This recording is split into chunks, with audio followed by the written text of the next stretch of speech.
Mesdames et messieurs, bonjour, je vous souhaite la bienvenue dans le journal sur TV La Capitale, la chaîne des régions. Et voici pour vous les titres. Dans notre journal du jour, il s'agira en premier lieu d'un atelier de planification de la phase 2 du groupe RSE de l'industrie du cajou en Côte d'Ivoire, puis un atelier de formation sur le cinéma en Côte d'Ivoire. Ensuite, congrès CEDEAO conjoint à Boa vers une durabilité, intégration et prospérité de l'Afrique de l'Ouest. Enfin, à Korogo, nous parlerons du lancement officiel du PACA.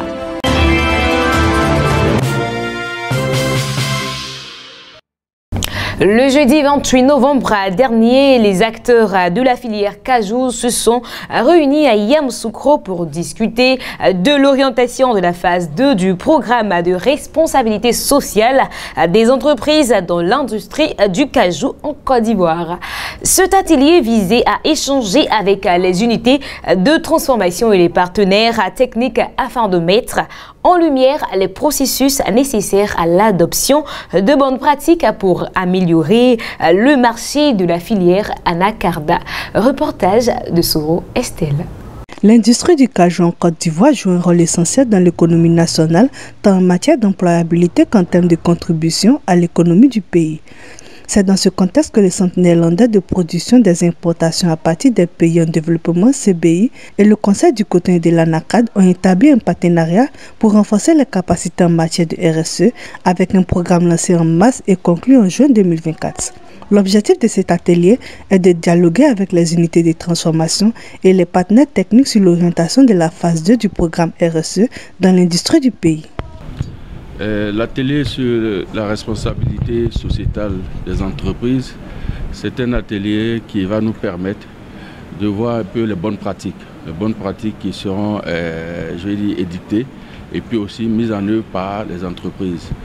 C'est vraiment, je dirais, des bonnes pratiques pour la durabilité même de la filière anacarde. Il s'agit de quoi? Il s'agit de trouver des mécanismes en termes d'amélioration des conditions de vie de nos parents producteurs, aussi en termes de promotion, je dirais, de l'environnement. Est-ce que vous comprenez? En termes de durabilité de l'environnement, en termes de transformation locale et création d'emplois. Aujourd'hui, il est question de trouver des mécanismes qui nous permettent de voir comment on peut, à travers tout ce qu'on a comme dispositif, comment nos entreprises vont aider en termes de structuration, en termes aussi d'amélioration des conditions de vie de nos parents producteurs. Et vous notez aussi que nous sommes à un stade aujourd'hui où vous avez une filière qui commence à prendre, je veux dire, de l'envergure. Mais il faut comprendre que nous sommes dans une compétition mondiale. Dans une compétition mondiale, ça veut dire que vous avez des exigences vis-à-vis du marché international. Donc en réalité, vous mettez des produits sur le marché international. Il est important que des exigences soient mises en place, mais aussi il faut respecter. Il faut respecter tout par exemple de la qualité. Tous les produits que vous mettez sur le marché, il y a aujourd'hui le phénomène de dire que est-ce que vous utilisez des produits chimiques et ainsi de suite. Donc tout cela, c'est un ensemble. Quand on parle de politique RSE, c'est vraiment, je dirais, en résumé, ce sont des bonnes pratiques pour qu'une entreprise soit, à la limite, on va dire une entreprise citoyenne, on va dire une entreprise qui respecte vraiment les exigences du marché international et même au niveau des employés que vous avez au sein de votre entreprise. Il faut mettre un dispositif qui permet à ces travailleurs-là de se sentir vraiment épanouis dans votre entreprise. Développer la label RSE parce que nous aujourd'hui, le Conseil du coton et de l'anacarde, notre mission, c'est de réguler, mais c'est en même temps de développer la filière. Et pour nous, il est important aujourd'hui que nous-mêmes, en tant que Conseil du coton et de l'anacarde, nous puissions nous impliquer dans cette démarche RSE qui va nécessairement impacter la vie de nos parents producteurs et aussi au niveau des usines, au niveau de ceux qui font la commercialisation, quels sont les bons éléments, quelles sont les bonnes habitudes qu'on peut leur enseigner. Cette phase 2 vise à poursuivre et à renforcer les actions de promotion de la RSE au sein des unités de transformation tout en travaillant sur d'autres maillons de la chaîne de valeur, y compris la structuration de la politique RSE du Conseil du coton et de l'anacarde, une initiative soutenue par plusieurs partenaires. Oui, c'est important en fait pour tous les acteurs qui contribuent donc à la fabrication donc de l'amande de cajou. Quand on écoute bien les paroles, par exemple, de promoteurs de l'entreprise de transformation de cajou, et on capte bien les mots, on voit que c'est très proche de la RSE. Parce que lui, il veut le bien-être de ses employés. Il veut aussi le bien-être aussi donc, des producteurs qui approvisionnent cette usine. Mais souvent dans la pratique, vu donc aussi donc, les problématiques, en fait, mais aussi de compétitivité, en fait même la pratique aussi se voit parfois donc, autrement. Il faut que cette volonté au niveau donc, de promoteurs s'allie vraiment donc, avec tout le système qui accompagne cela. C'est-à-dire qu'il faut aussi que les employés aient vraiment donc des emplois dignes, qui ont un salaire vraiment donc décent. Il faut que les employés, ceux qui fournissent donc la noix, les producteurs aient également aussi leurs gains et ce ne soit pas toujours dans la vulnérabilité. Donc le système RSE va donc en fait mettre un alignement entre donc les différents intérêts des différentes personnes qui contribuent donc à cette amende. Cet atelier de planification de la phase 2 du programme RSE constitue une étape cruciale pour l'avenir de l'industrie du cajou en Côte d'Ivoire. En mobilisant toutes les parties prenantes, il vise à créer un cadre propice à un développement durable, ce qui est bénéfique pour les producteurs du cajou. L'industrie cinématographique, autrefois croissante, connaît une évolution significative avec des productions de qualité, des acteurs de plus en plus qualifiés et des films reconnus. Le cinéma en Côte d'Ivoire progresse. C'est dans ce contexte que la direction du ministère de la Culture et de la Francophonie de Yamoussoukro a organisé le samedi 30 novembre 2024 un atelier de formation sur l'évolution de l'écosystème cinématographique ivoirien, réunissant des formateurs de renom. Reportage de Soro Estelle. La Côte d'Ivoire, riche de sa culture et de son histoire, possède un potentiel cinématographique considérable.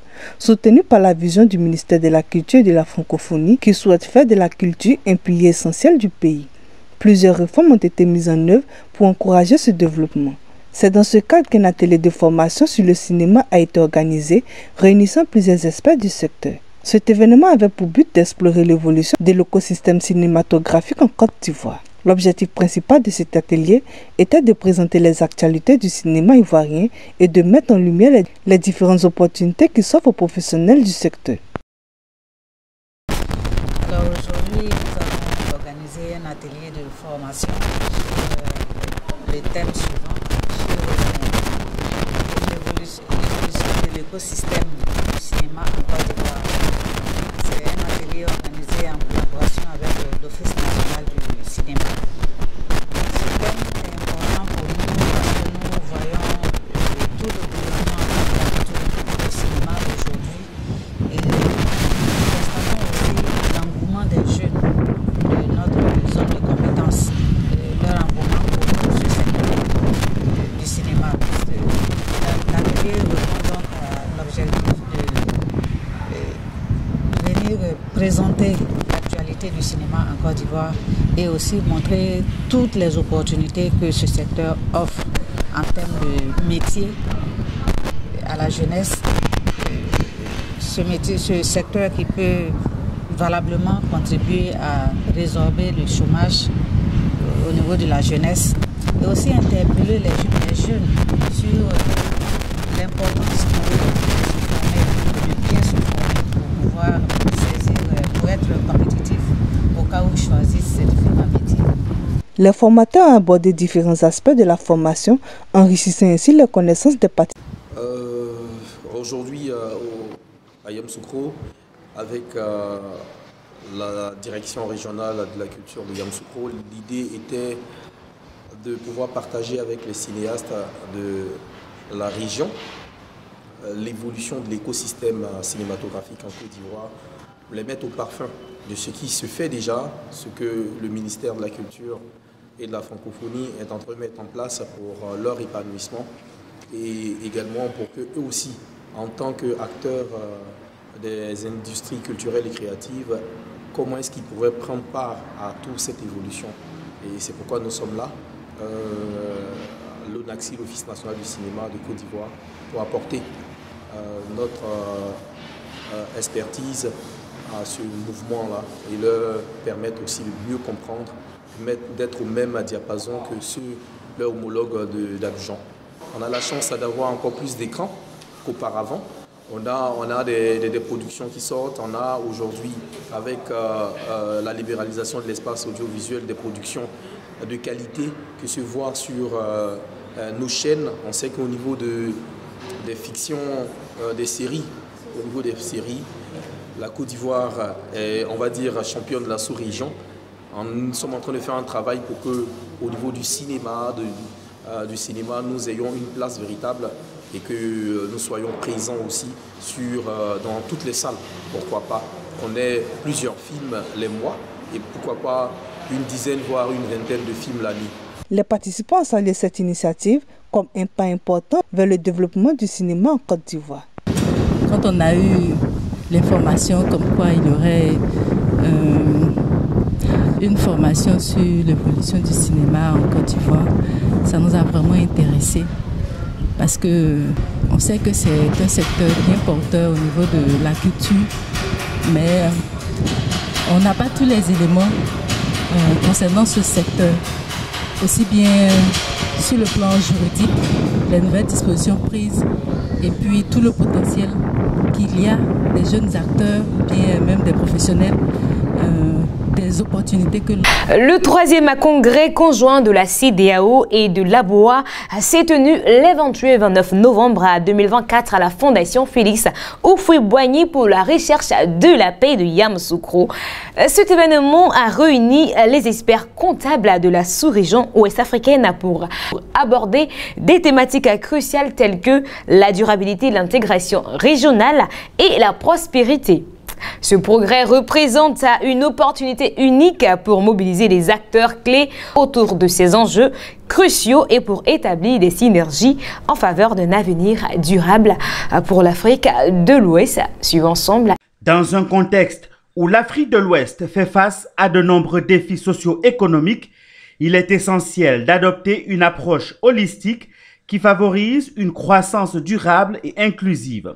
Cela permettra non seulement de renforcer l'intégration régionale, mais également d'assurer la prospérité des populations locales.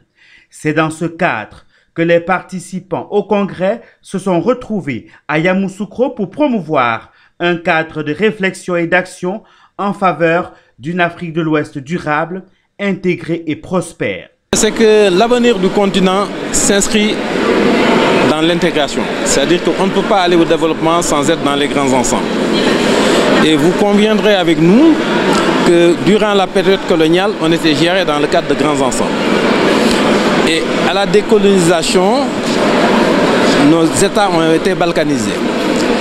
Aujourd'hui, conscients du fait que nous avons un rôle à jouer d'intégration, de libre circulation, de faire tomber les barrières linguistiques dans l'espace CEDEAO, on pense que c'est la voie du développement.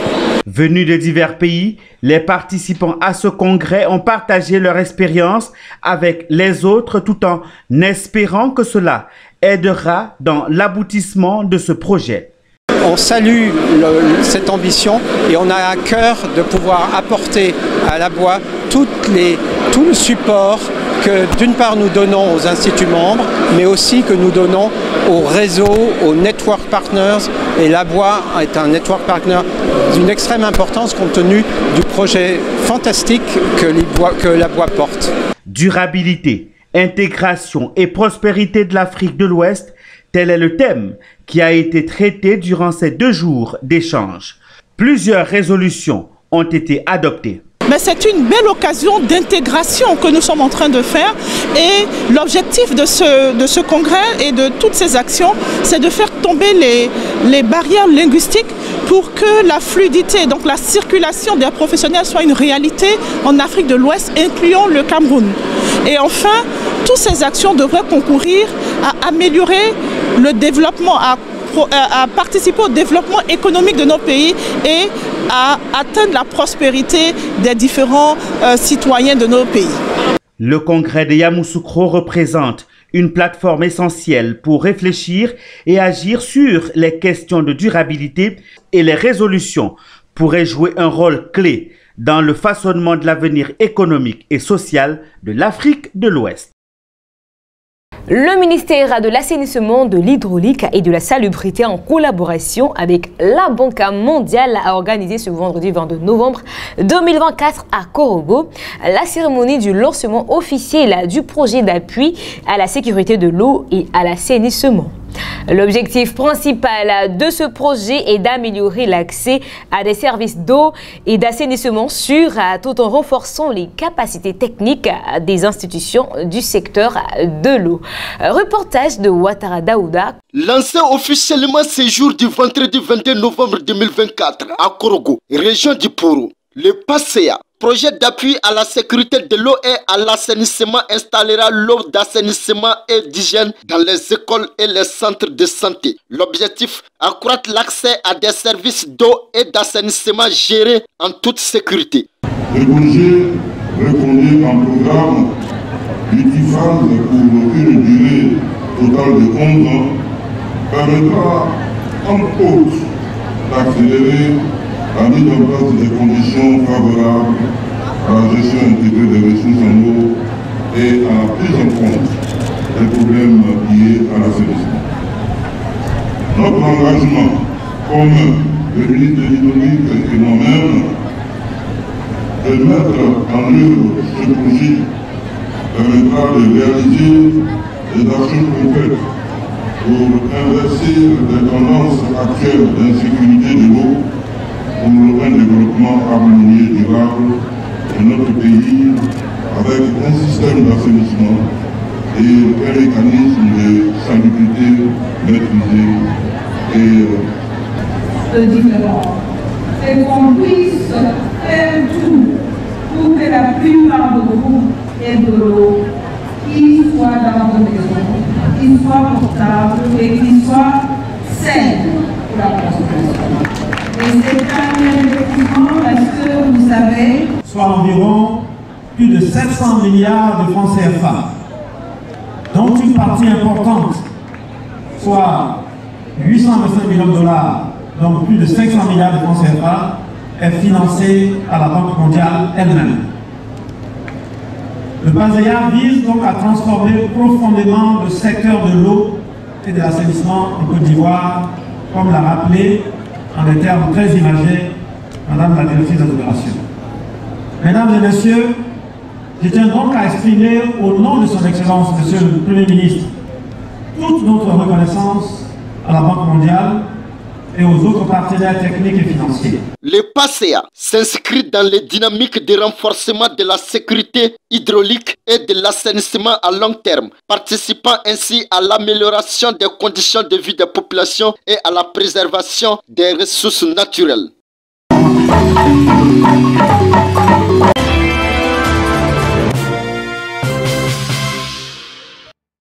C'est ainsi que prend fin notre journal. Vous étiez avec Rebecca Silla sur TV La Capitale, la chaîne des régions. D'ici là, prenez soin de vous.